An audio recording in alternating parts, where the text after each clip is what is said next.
Eu tenho aqui uma atualização desse caso, do caso Discord. Olha, fecha aqui em mim que eu vou contar para você. Acabou de sair, estou vendo aqui no site da Jovem Pan, que é o seguinte: representantes do Discord, eles combinaram de apresentar até segunda-feira para a AGU, portanto eles estão dando satisfação do caso para a AGU, eles ficaram de apresentar um plano com medidas para ampliar a proteção, acabou de sair isso, ampliar a proteção na plataforma digital. Então vão apresentar um plano de melhorias, vamos dizer assim.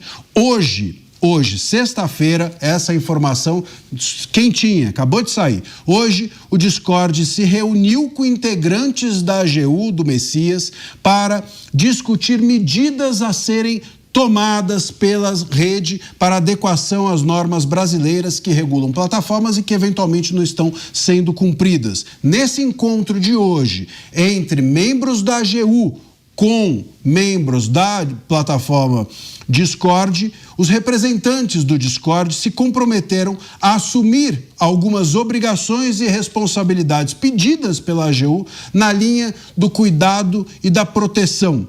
O plano de ação que vai ser apresentado será voltado principalmente, aqui é que eu tenho meus receios, mas será voltado principalmente à proteção de mulheres, crianças, adolescentes e animais. Volta aqui pra gente, porque é o seguinte, o meu receio é que o Mota já tá rindo, porque eu já imagino que o Mota tá... Por que ele acho que é porque faltou alguma minoria. De acordo com a pauta identitária, faltou gente nessa lista aí que verdade. A AGU quer proteger. E os faltou carecas? Muita gente. E os gordos? Faltou muita gente. Cadê a proteção aos carecas? Eu sei que você tem preconceito contra a careca, Marcelo. Eu não fale isso, não fale isso que é um perigo. Agora eu vou repetir aqui mais uma vez. Flávio Bolsonaro, faça você uma reunião com a Discord. Boa ideia. Aproveita, chama as outras redes sociais, faça uma reunião com todas elas, defendendo a liberdade de expressão. Explique para as pessoas que o que faz a diferença são as punições para quem viola a lei, que a gente não precisa de um Estado babá. Olha, se os políticos brasileiros não abrirem o olho, Marcília, né?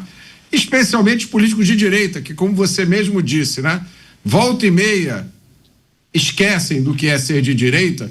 Se não abrir o olho, daqui a pouco tá aí, as redes sociais todas com exigência de mostrar carteira de identidade, CPF e todo tipo de exigência absurda que vão servir para coibir a liberdade de expressão. A ideia não é proteger ninguém. A ideia é que amanhã, no caso de uma opinião da qual o Estado não discorde, né? Olha, do Discord, não endosse. O Estado, se o Estado discordar da opinião que você colocou no Discord, sabe o que vai acontecer com você?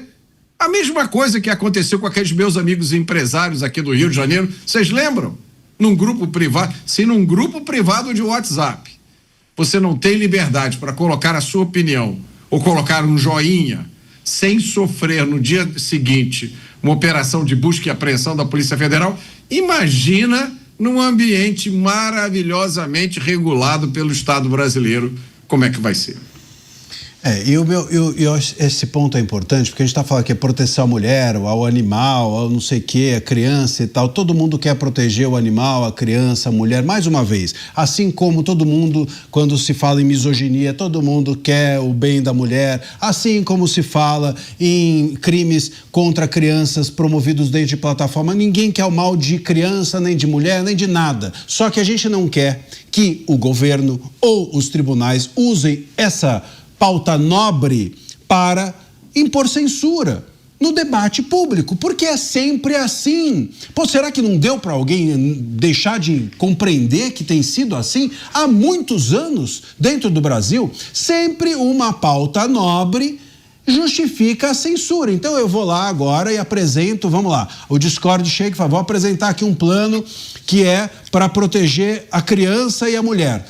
Aí diz assim, estou só supondo, óbvio, mas enfim, espero que assim não seja. Mas apresenta um plano dizendo, no primeiro momento que alguém denunciar, eu sou obrigado a arrancar aquele discurso, aquele debate, ou aquele vídeo, ou o que for, que supostamente tem uma violência contra a criança ou contra a mulher. Muito bem. E aí, quem vai dizer que aquilo é violência contra a mulher ou contra o animal? O governo. Aí eles fazem esse plano e pronto, o governo... Aí o governo amanhã fala que esse debate que a gente está fazendo aqui é uma violência à mulher e acabou. Censura na cabeça. Mas isso não é o que foi especificado nesse último conjunto de decretos do governo? Não é justamente isso? Não já está valendo isso? Pois é verdade. Isso já está valendo hoje. O governo, com um órgão atrelado ao Ministério da Justiça, hoje é aquele que fiscaliza se as redes sociais estão agindo bem ou não. Então, aliás, a própria AGU está envolvida nisso, né? Poderá amanhã o Discord fazer algo do qual o governo discorde, com perdão da redundância, e pronto, vai lá e tira do ar. Ou seja, o ECA Digital existe, prevê as suas punições, mas o governo acha pouco, que o ECA Digital que ele mesmo fez faz um ano, acha pouco e vai lá e faz um plano de ação. O plano de ação passa a valer mais do que a lei, e aí não há mais segurança jurídica, porque você não está mais na mão de um juiz, você não está mais na mão de uma lei feita pelo Congresso, você não está mais na mão de ninguém, a não ser do próprio governo. O governo diz, não gostei do que vocês disseram, do que vocês fizeram, tiro do ar.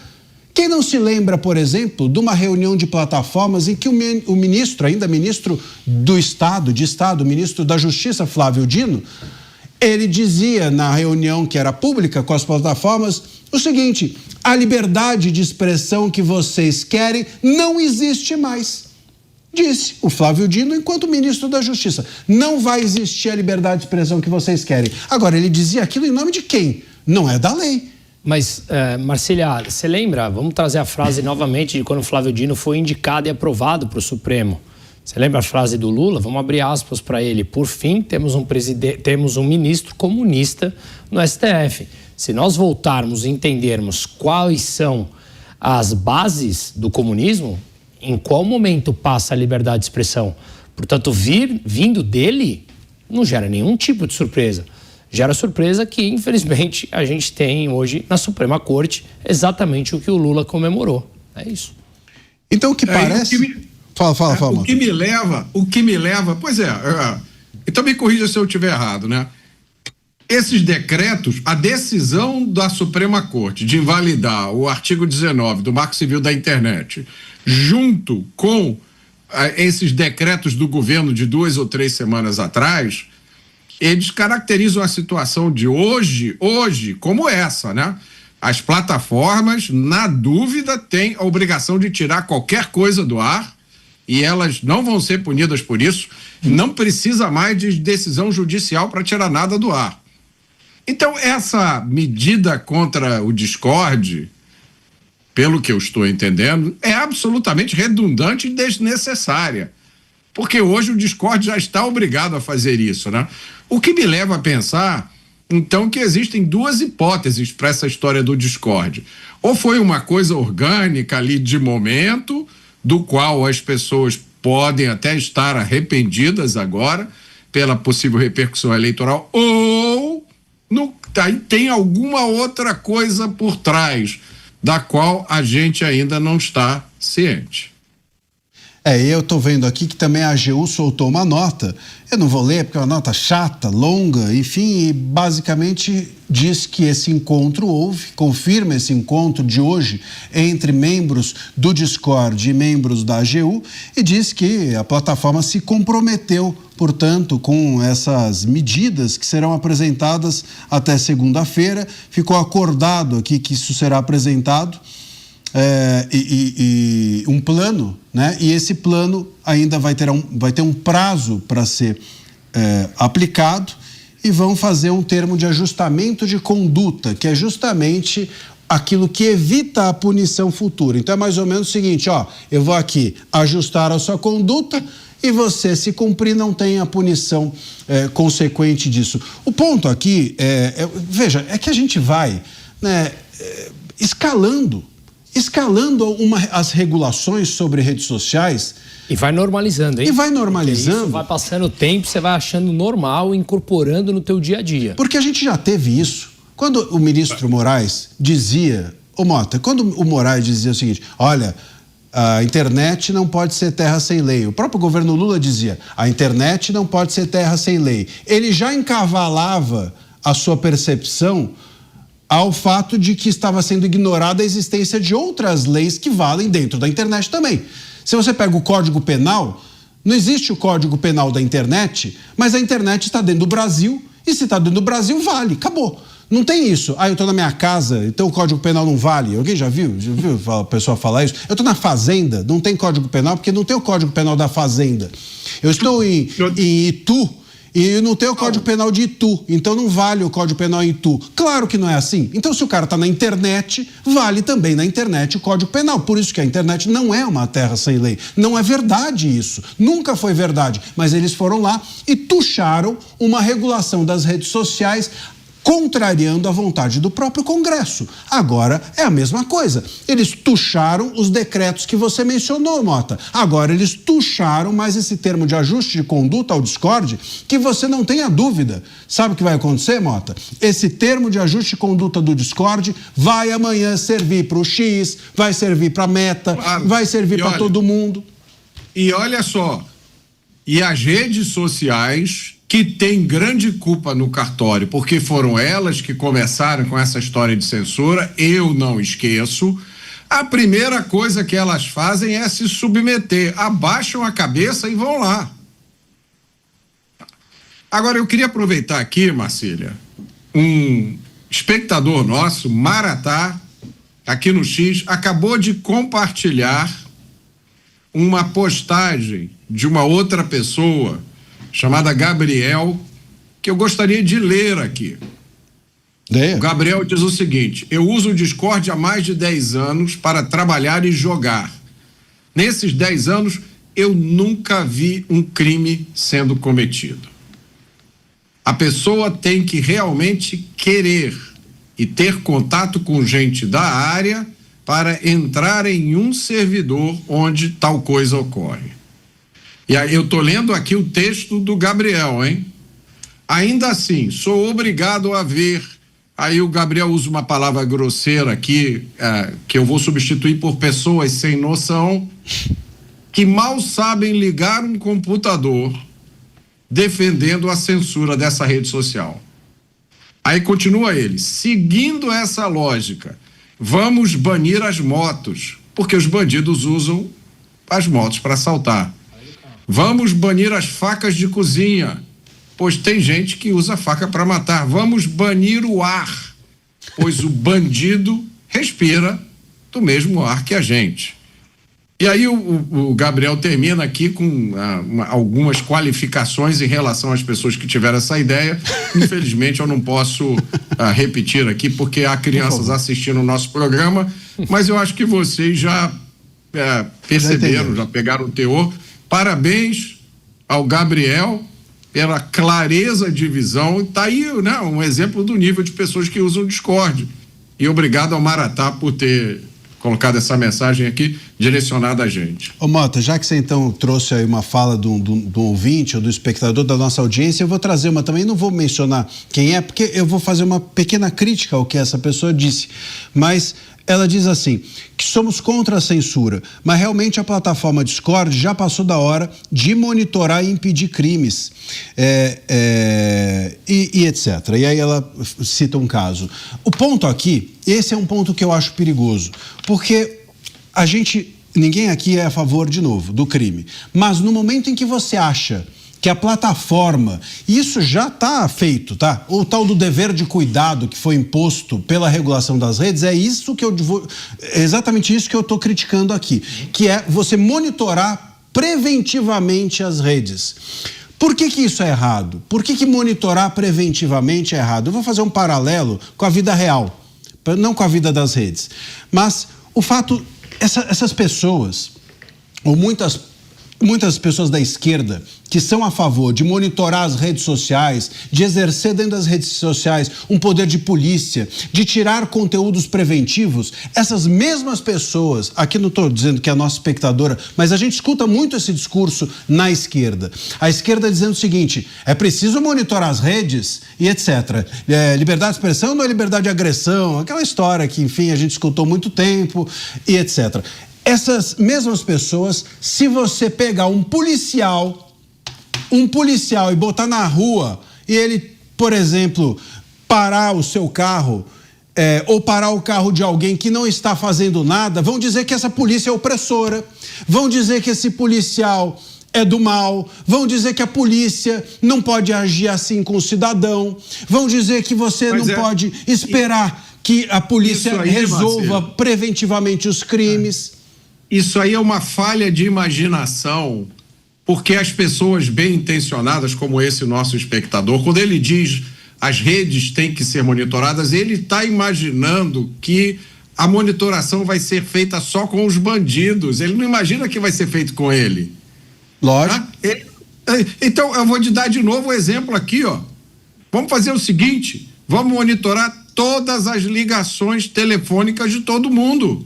Até porque eu não posso sofrer tentativa de golpe várias vezes ao dia. Que tal? Vamos monitorar o WhatsApp de todo mundo? Que tal todas as mensagens de todo mundo serem monitoradas?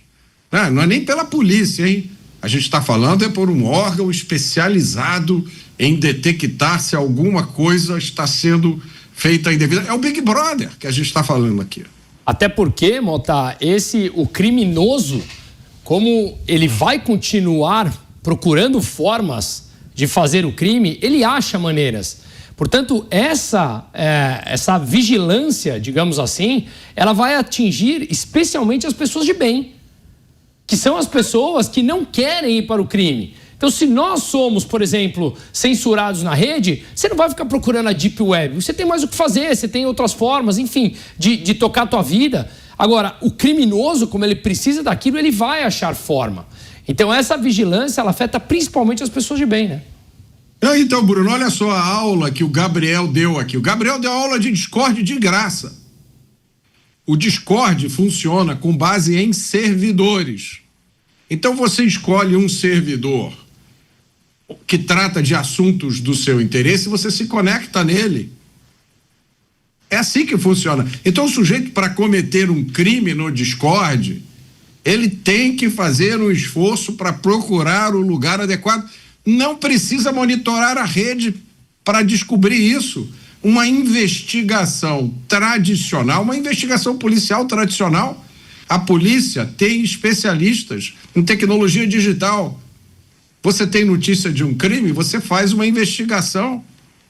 Não precisa botar um Big Brother monitorando todo mundo. A gente tem que explicar isso para as pessoas, Marcília, porque essa opinião, eu vejo que isso é uma falha de imaginação. As pessoas acham que essas medidas vão ser aplicadas apenas nos bandidos, nas pessoas más, mas elas não vão. Basta olhar para o que aconteceu no Brasil nos últimos anos. O criminoso continua impune no Brasil. A gente agora está vendo, não sei se a gente vai falar disso hoje, do PL antifacção, que foi aprovado com muito sacrifício, um trabalho maravilhoso feito pelo Guilherme Derrite, agora está sendo questionado na Suprema Corte. Se bobear, ele vai ser invalidado. A gente não consegue avançar no combate ao crime, mas na monitoração de redes sociais para proteger, né, as pessoas que não sabem se proteger, isso a gente avança. É balela. Olha, e a Patrícia nos mandou aqui um superchat, então eu vou ler, né? Mandou. Parece. Aí pronto. E ela disse mais ou menos essa linha do que a gente está falando aqui, ó. Engraçado que os mesmos que querem monitorar as redes, e aí, é boa, agora que eu entendi a mensagem dela. Ele disse, olha, engraçado que os mesmos que querem monitorar as redes se encontram às escuras e em segredo. Provavelmente aqui, né, Patrícia, foi ótima essa. Ele já está se referindo ao encontro, né, que houve em segredo entre Alcolumbre, Moraes e Lula, e nós noticiamos aqui ontem. Zanin, né? E o Zanin também estava presente, sabe-se lá mais quem estava, porque afinal de contas foi em segredo para tratar de mágoas do passado. Muito bom. A Patrícia, ela foi certeira. E o ponto que você está trazendo, Mota, é relevante porque nós vivemos uma distopia. Porque se você pune o errado. Se você monitora em geral o certo. Né? Quem pune quem fez algo errado. Claro, por quê? Porque você tem um julgamento, porque você tem advogados da defesa e de acusação, porque você tem provas, você tem um juiz, enfim, tudo o que um Estado de direito permite. Se você pune, você vai punir o errado. Se você monitora, é na pressa. Monitora todo mundo, é na baciada. E aí você monitora muito, ainda que você monitore também o errado, mas muito mais gente que age bem, que age corretamente, acaba sendo alvo desse monitoramento. Quer dizer, você pune com o monitoramento o certo para tentar chegar no errado. A punição posterior é uma punição só de quem erra. Nós nos acostumamos com isso. Nos acostumamos com essa realidade que você chamou aí de Big Brother, mas quem leu o livro 1984, ou quem assistiu, e o 1984 foi inspirado na distopia comunista do Estado soviético e etc., né? Enfim, quem lembra-se da história, ou quem leu esse livro, ou assistiu o filme, que também tem filme, sabe muito bem onde isso para, onde isso dá, no que isso resulta. Nós não queremos isso. Claro, não queremos ser vigiados. A gente quer poder ter liberdade. Como é que a direita pode, em alguns momentos, como é que a direita pode cair nessa armadilha do discurso fácil de não, isso aqui é em prol de alguma coisa boa. Porque isso não aqui é direito, não do... conhece os valores de verdade da direita. A direita trans. Porque mesmo que diga, não, olha, tem algum tipo de interesse, se vende por esse tipo de interesse, realmente ou não conhece, ou então tem problema de desvio de caráter. Claramente isso. Se você citou o PL da misoginia, e quantos outros a gente pode citar ao longo dos últimos anos, durante esse governo, que a tal dita direita apoiou aumento de Estado, aumento de impostos, interferências nas liberdades individuais, leis invasivas por completo, que vão automaticamente infantilizando grande parte dos seres humanos, dando esse Estado protetor gigantesco que finge proteger. Finge proteger. Quando, no fundo, ele está retirando todas essas liberdades e impondo um custo maior, especialmente àqueles que acham que estão sendo defendidos, né? Hipocrisia. E só para lembrar, né? A gente teve um episódio de um crime bárbaro. Eu só vou citar um, mas a lista é enorme. Mas esse acho que é o mais gritante de todos. Não é possível que as pessoas tomem conhecimento disso e não entendam a posição do Estado brasileiro, que foi o crime do menino Henri Borel aqui, né? E o perdão judicial que foi concedido. Perdão judicial. Cadê querem tirar o discórdia do ar para proteger as crianças e perdoam quem contribui para a morte de crianças? Que loucura é essa, gente?